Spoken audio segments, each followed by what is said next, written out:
Hello, this is Binary Guy and Geekgurl, and you may wonder why she's so hyper. She's been eating cookies all day. Hi. Hello. Alright, so this is a cookie farm, and if you watched Geekgurl's Gadgets number 2, you saw us build it. If you haven't, go watch it. It's cool. But let's go ahead and we'll do a quick harvest. Go for it. Ta-da! Everything. Everything harvested. Oh, and she's popping all over the floor. Alright. Just pop in here and, pick up some wheat and seeds and stuff. Alright, have fun replanting. Okay. This is... Yeah, I have absolutely no inventory space. I would just come along after you and go, boop.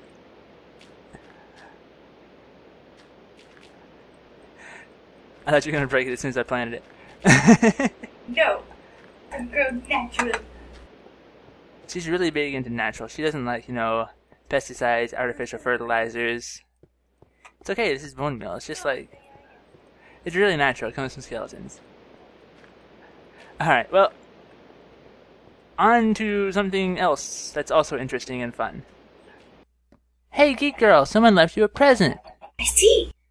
Let's see what it says. Thought you might want to try these for your redstone lessons. Enjoy, Shadowhunter 484. See what he got. No blocks. We can make music. Beautiful music together. I'm not at all cheesy, am I? You're not at all sarcastic, are you? Okay. Let's see. I think that we should go down to the bottom of the mob trap and start working on some automatic farms that also utilize the AFK stream. Does that sound like fun to you? Totally. You shook your head no when you said that.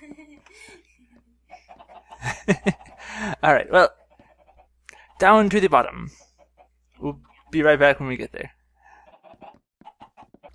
Okay, so we're at the mob trap, and I just wanted to show you the new quick ways of getting down that I made. And, I wanted to give myself options, so I put one in all four corners. Alright, so let's go down to the lab. Whoa! Ta-da!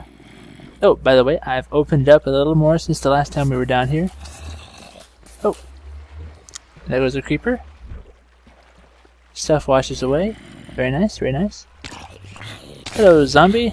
Creeper. Other zombie. Oh, I think I actually lost that piece of gunpowder. Huh.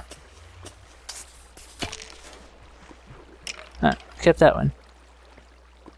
Yeah, you'll notice sometimes they die on the fence post, and sometimes they actually have to get killed by the lava. Which, ideally, they die on the fence posts, because there's less chance of losing the drop, and they die quicker that way. But the lava is always a good second option, so I'm okay with that. So yeah, I added in all these water drops. You can see each one of them in the corners, so here, over there, same thing here. And what it is just top slabs with water stuck in between them, and then a sign at the bottom just to keep it from flowing out into the room. And that also helps to deal with the void fog. As long as we're standing nearby one of the water drops, we'll get less fog going on. If we start walking away from them, like maybe over here in this area, you can see it gets darker. But I hope to use a few more of these around just to keep it easy to see down here.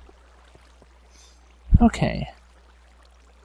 So, what I want to do is to make an egg farm that also utilizes the water streams. Oh, another thing I've been working on. Remember there used to be signs here? If you put an upside down half slab, it works the exact same way. So I've been replacing those through here. Let me show you how I've been doing that. So what I'll do, I'll put a slab right there, break this sign, place one there, and the stuff still slides right underneath it because there's enough room for items to go by, so that works out really well. And eventually I'll make this tunnel a little wider, a little taller, maybe a little more round. Kind of like maybe this area.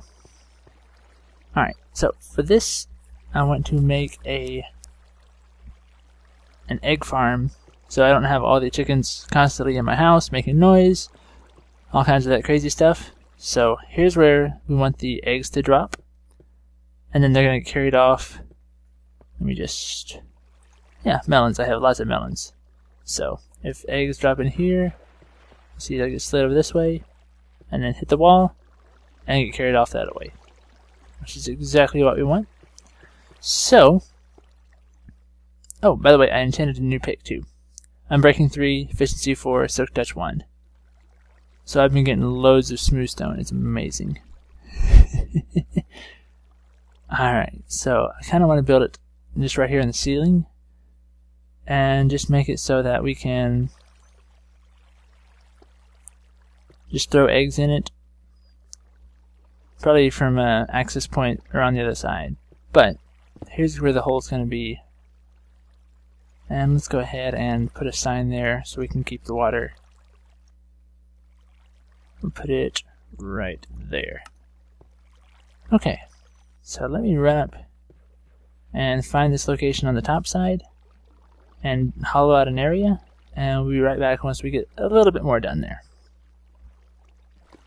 Okay, so we have a little bit dug out up here. Let's just walk around and up to here.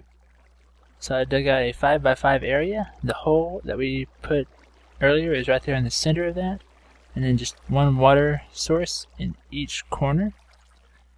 Alright, now what I want to do now is to put iron bars on the walls. And this may not be obvious why I'm doing this at first, but I'll go ahead and explain why it's a good idea. Alright, so for chickens, if you're throwing eggs to produce chickens, a lot of times, if those eggs hit the wall, the chickens will glitch into the wall and suffocate and die right there. Which, you know, you don't get that many chickens per egg. So sometimes you can throw 5 or 6 eggs before you really get a chicken. So it's always kind of sad to waste one of them. So what these are for, I'm going to put a couple more just for looks. If I throw an egg and hit one of the iron bars, then since it's offset from the wall by a half a block, when it hits the bar, it'll either break in front of it and the chicken will come out on this side, or it'll break behind it and the chicken will come out on the other side of it. But since the iron is a transparent block, then the chicken will not take damage from that. Alright, so let's go ahead and stock this chicken pond. I have quite a few eggs on me, courtesy of my upstairs chicken farm in the cauldron. And let's go ahead and start checking them. Alright, see, the chicken landed, didn't take any damage, and now it also will not go down through that water.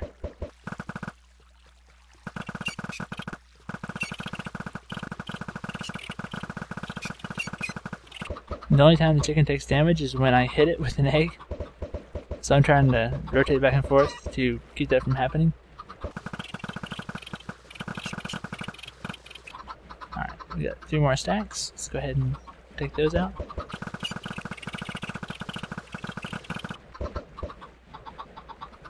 Ta-da! Alright, my entity count says there's about 27 chickens right there. Alright.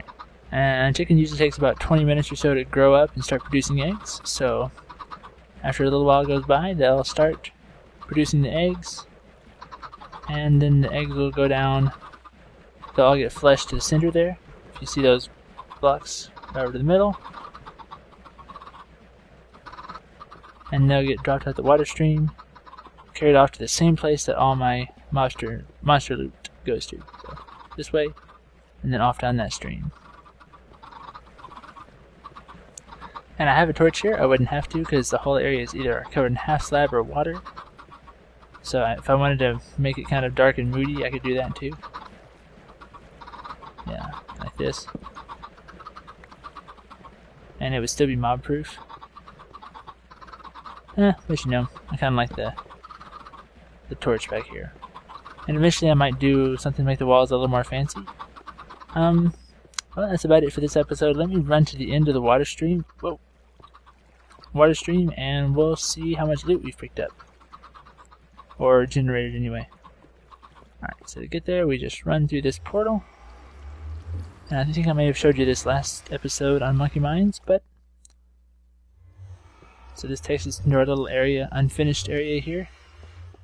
We run down the torch-lit hallway to this portal, which is about 20 blocks here, but in the overworld it's about 160 blocks. And... ta-da! It's a bunch of loot. And you see a bunch of blocks that I've dropped in the stream that showed up anyway. Alright, so most of this area was empty. We've got gunpowder, bones, arrows, rotten flesh, an ink sac, because apparently sometimes squids get caught in the trap and fall down. Alright, so put some arrows, bones, gunpowder. I have the ink sacs there in the bottom, some rotten flesh, and I think that's all the monster loot. Alright, cool. And pretty soon we should start getting some eggs through here. So, that'll be cool too. I'll have to make a box for those. Alright, well, I'm going to go ahead and call that an end for this episode. Thanks for watching. Hope you enjoyed it. I have some more ideas for some big farms, so keep it up and we'll see what kind of automation we can do. Alright, have a good one.